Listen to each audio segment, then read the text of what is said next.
ನಾವು ಪುಣ್ಯವಂತರು. ನಮ್ಮದು ಯಾವುದು ಆರ್ಟಿಫಿಷಿಯಲ್ ಆಗಿರಲಿಲ್ಲ, ಎಲ್ಲವೂ ನ್ಯಾಚುರಲ್, ಆರ್ಗ್ಯಾನಿಕ್. ಹಂಗಾಗಿ ನಾವು ಪುಣ್ಯವಂತರು. ಪ್ರಕೃತಿ ನಡುವೆ ಬೆಳೆದ್ವಿ. ಈಜು ಕಲ್ತಿದ್ದು ಸ್ವಿಮ್ಮಿಂಗ್ ಪೂಲಲ್ಲ, ನಮ್ಮೂರಿನ ಹಳ್ಳ, ನಮ್ಮೂರಿನ ಕೆರೆ, ನಮ್ಮೂರಿನ ಬಾವಿನಲ್ಲಿ. ಚಿಕ್ಕಮಗಳೂರು, ಚಿಕ್ಕಮಗಳೂರು ಜಿಲ್ಲೆಯ ಚಿಕ್ಕಮಗಳೂರು ತಾಲೂಕಿನ ಮಲೆನಾಡಿನ ಮಡಿಲಲ್ಲಿರ್ತಕ್ಕಂಥ ಒಂದು ಪುಟ್ಟ ಹಳ್ಳಿ. ತನ್ನದೇ ಆದಂಥ ಸಂಸ್ಕೃತಿ, ಸೊಬಗು ಎಲ್ಲವನ್ನೂ ಒಳಗೊಂಡಿರ್ತಕ್ಕಂಥ ಚಿಕ್ಕಮಾಗರವಳ್ಳಿ ಅನ್ನೋದು ನನ್ನ ಗ್ರಾಮ. ನಾವು ಎಂಜಾಯ್ ಮಾಡಿದ್ದೀವಿ ನಮ್ಮ ಚೈಲ್ಡ್ಹುಡ್ಡನ್ನು. ನಮ್ಗೆ ಯಾವ ರಿಸ್ಟ್ರಿಕ್ಷನ್ನೂ ಇರಲಿಲ್ಲ.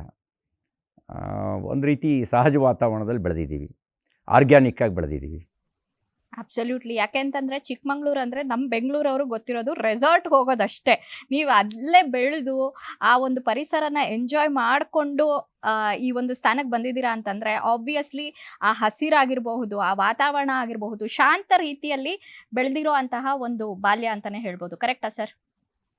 ಶಾಂತ ಅಂತ ಹೇಳೋಕ್ಕಾಗಲ್ಲ, ಒಂದು ಸಹಜ ರೀತಿಯಲ್ಲಿ ಬೆಳೆದಿರೋದು ಅಂತ ಹೇಳ್ಬೋದು. ನಾವು ಯಾವುದು ಆರ್ಟಿಫಿಷಿಯಲ್ ಇಲ್ಲ ಅಂತ ನಾನು ಹೇಳಿದೆ. ಇದೆಲ್ಲ ಸಹಜ ರೀತಿಯಲ್ಲಿ ಬೆಳೆದಿರುವಂಥ ಒಂದು ಬಾಲ್ಯ. We are lucky.